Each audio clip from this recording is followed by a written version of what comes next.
stood there small amongst the flames, village gone in sorrow's name. Tears reflected in the sky, shattered dreams and whispers die.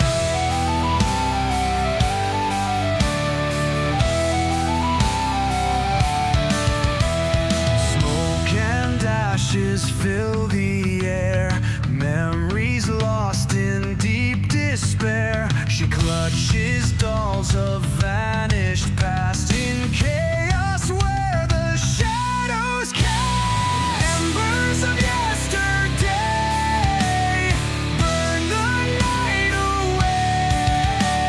Screams in silence stay lost in the fray.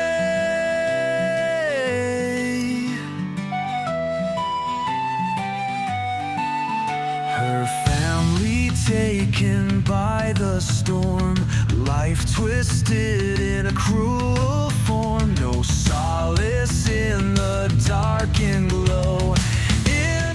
I must say, I'm surprised to see an Oki as captain. I must say, that's one that surprised me quite a bit. Your people aren't known to get out and about so readily. They usually prefer more natural settings, don't they? In fact, I've rarely heard of anyone even bartering with them. They're very isolated. But I have heard great things about your abilities. Is it true that Oki reflexes are more than 4 times that of the average race? That's quite astonishing. I've heard tell that Oki children play a game in which you catch flying projectiles. Basically, catching speeding arrows. A bit dangerous for most. Is that true? Yes, actually it is true. But not completely. Oki reflexes are actually about 5 times that of the normal race. At least most of. The ones that you'll encounter. And it isn't a game. The thing about us catching arrows when we're children, it's not something that we play, it's a rite of passage in which we, as young ones, train our focus and dedication. Our reflexes may be fast, but it does require focus in order to hone them. So often at times, as a show of status amongst those within your age grouping, once per year, you may choose to take the bumang. That is what we call the test. How well you fare depends on how many arrows that you can catch before missing one. My record is 18. Well, that sounds quite impressive. The man replied as he released his hand.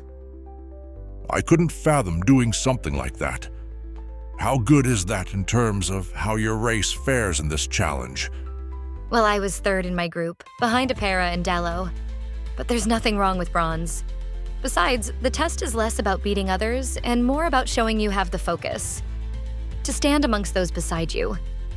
So placing lower or higher than someone else doesn't really negatively or positively affect you, so long as you show that you have dedicated yourself to attain the focus. I see. Very interesting culture indeed, He replied, running his hand across his somewhat scaly chin. Well, I am simply happy to see a female with some authority. There are many races that do not favor such things. Vima replied, interjecting for a moment. Oh, so you're Vima, the assistant, correct? It's nice to meet you too. Mika said, extending her hand and getting a gentle shake from Vima. Well, I'm no expert on Kothians and appearance, but if I had to take a guess, I'd say you're quite the looker. So why are you gallivanting around the universe with an envoy instead of pampering a few children? Or being somewhat of a model? Well, I thank you for the compliment. Vama replied. I have been told that I am attractive, however, I do not let it affect what I choose to do. My envoy's work is very important. I find it a much better use of my time than simply waltzing around trying to look pretty. As the captain of her own starship, I would expect you to understand such a thing.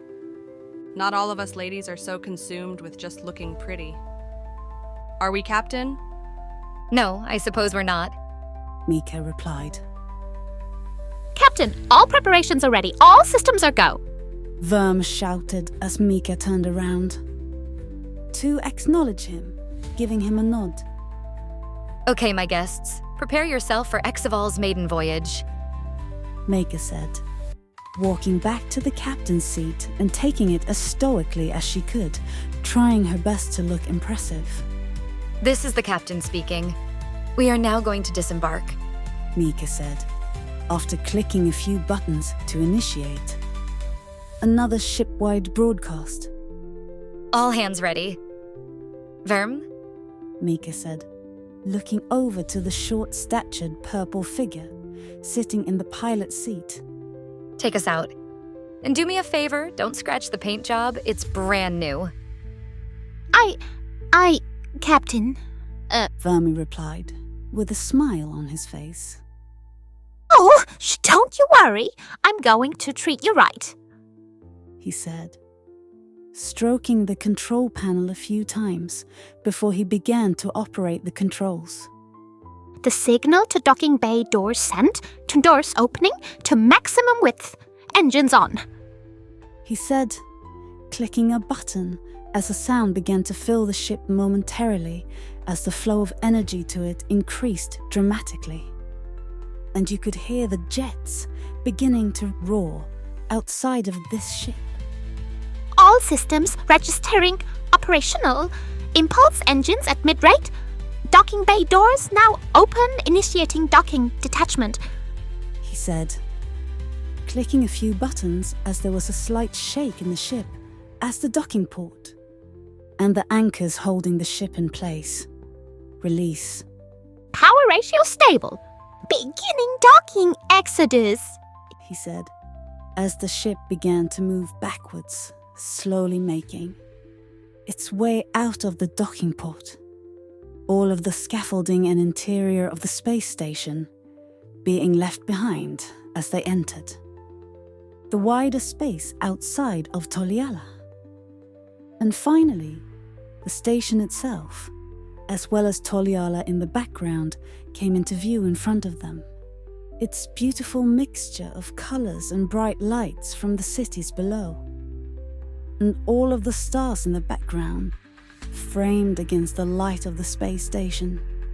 And even the other space stations that orbited Toliala. We have officially disembarked. Captain Verm said, looking over his shoulder with a smile.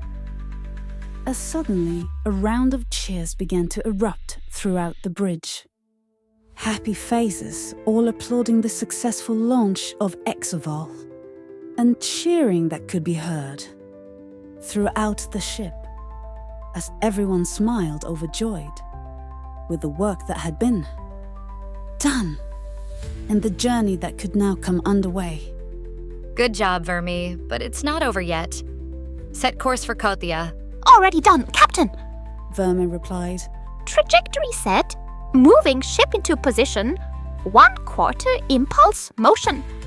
He said as exoval began to move away from Toliala, flying away from the space station, past the border control, and out into the rest of space. We have successfully cleared the safety zone, Vermi said. No obstacles in our path. No registered incoming or exiting ships. We are clear for use of the quantum drive, Verm announced as a smile crept across his face. Well, let's take this baby out for a spin. Verme, initiate the quantum drive. All right, Captain. Quantum drive active in 5, 4, 3, 2, 1. Vermi said as he clicked a few buttons. And suddenly there was a rush of light as exoval bolted out into space. There was only a slight jostle inside of the ship as exoval rapidly picked up pace. Now breaking light speed barrier. Vermi announced. Light speed achieved. Now moving up. Light speed 2. Light speed 3. Light speed 4. Verm announced as they cleared one speed barrier after the next. Now reaching stable traveling speed, light speed 14. Stabilizing engines, setting presets, and marking course. Captain, congratulations, we are on our way.